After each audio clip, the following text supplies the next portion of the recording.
Hello everyone, आज के इस वीडियो में हम लोग पढ़ेंगे क्लास 10th प्रश्नावली 5.2 समांतर श्रेणी का क्वेश्चन नंबर 19। इससे पहले हम लोगों ने क्वेश्चन नंबर 18 तक पढ़ लिया है।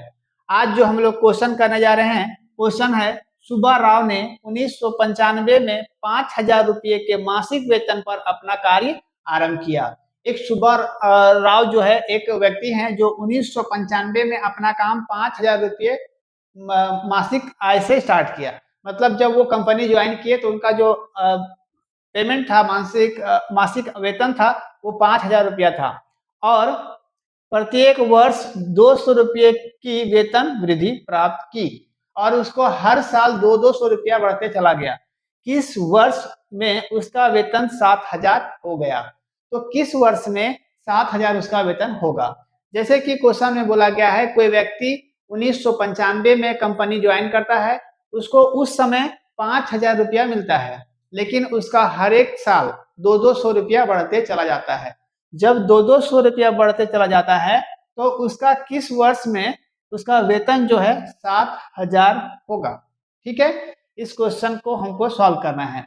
तो इस क्वेश्चन को सॉल्व करने के लिए सबसे पहला जो काम करेंगे हम कि हमको एपी निकालना होगा, है ना, एपी निकालना होगा।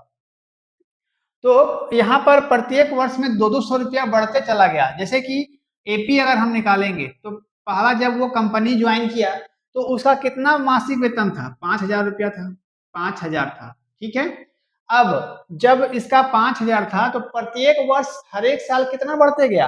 200 रुपया बढ़ते गया। मतलब एक साल के बाद 5,200 रुपया होगा। वैसे ही 5,400 रुपया, इस तरह से बढ़ते चला गया।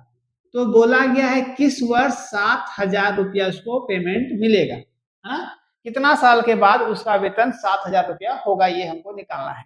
देखिए, तो सब एपी निकालने के लिए हमको क्या क्या चाहिए? एपी निकालने के लिए एन का फॉर्मूला आपको पता है, a plus n-1 into D.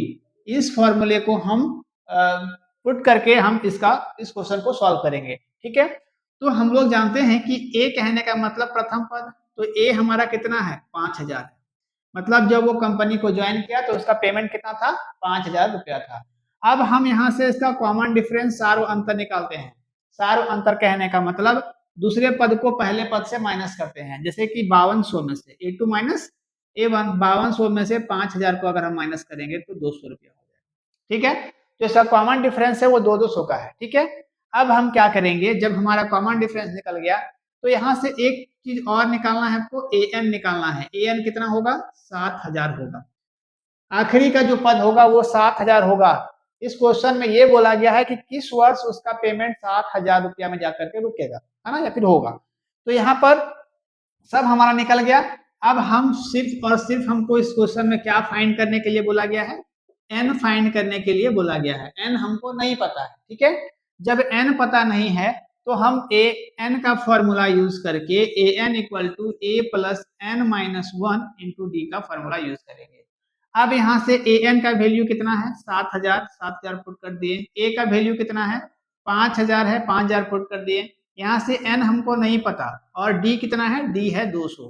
ठीक है, अब हम क्या करेंगे कि लाइक टर्म्स को एक साइड करेंगे। जैसे कि 7,000 यहाँ से ये प्लस में इधर आएगा तो माइनस में 5,000 और यहाँ से क्या होगा?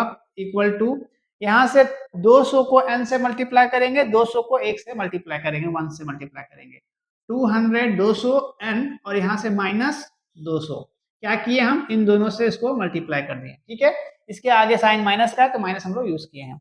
अब हम क्या करेंगे कि 7,000 में से 5,000 को जब हम माइनस करेंगे तो यहाँ पर क्या हो जाएगा? 2,000 होगा कि नहीं? 2,000 होगा। और यहाँ से ये 200 क्या में है? माइनस में, इधर आएगा तो 200 प्लस में हो जाएगा। ठीक है, अब यहाँ से 200 यहाँ पर n हो जाएगा। 2,000 प्लस 200 कितना होगा? 2,200 होगा। 2,200 और यहाँ से 200 और यहाँ से n। तो जब हम यहाँ चाहेंगे तो यहाँ भी काट सकते हैं या फिर आप एक लाइन इसको बढ़ा भी सकते हो। 2,200 बटा में 200। आप ये बोल सकते हो कि यहाँ पर 2,200 ऊपर कैसे आया और 200 नीचे क्यों गया? देखिए, यहाँ से हमको n का वैल्यू निकालना है। n के साथ ये क्या में है? मल्टीप्लाई में। तो इधर जाएगा तो डिवाइड में होगा। तो यहाँ से अब हम इसको सिर्फ और सिर्फ कैंसिल करेंगे तो 11 दूना 2200, यहाँ पर 11 होगा। इसका मतलब क्या हुआ कि जो ये इसका पेमेंट है, इसका वेतन है n बराबर 11, इसका मतलब क्या हुआ कि जो सुब्बा राव का जो पेमेंट है वो 11 साल के बाद उसका जो वेतन होगा वो 7000 होगा। ठीक है, तो यहाँ पर किस वर्ष में उसका वेतन 7000 हो गया, उसका 11वां वर्ष में जो है उसका वेतन 7000 होगा। ठीक है, या फिर हो गया, ये आप लास्ट में ऐड कर सकते हो।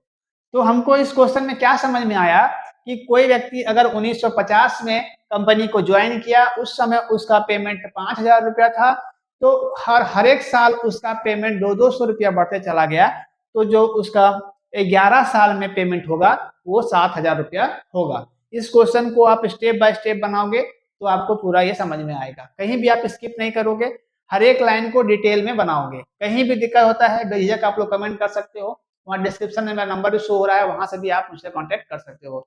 किसी तरह का डाउट को क्लियर करने के लिए आप लोग जरूर कमेंट करेंगे और कांटेक्ट कर सकते हैं। ठीक है, इस तरह का वीडियोस, इस तरह का अपडेट्स मेरे चैनल पर रेगुलर मिलते रहेंगे, इसलिए आप मेरे चैनल को सब्सक्राइब कर लोगे और वीडियो को शेयर करोगे, ताकि और भी जो बच्चे हैं वो मेरे साथ जुड़ करके बेहतर से बेहतर तरीके से मैथ्स पढ़ सकेंगे, सीख सकेंगे।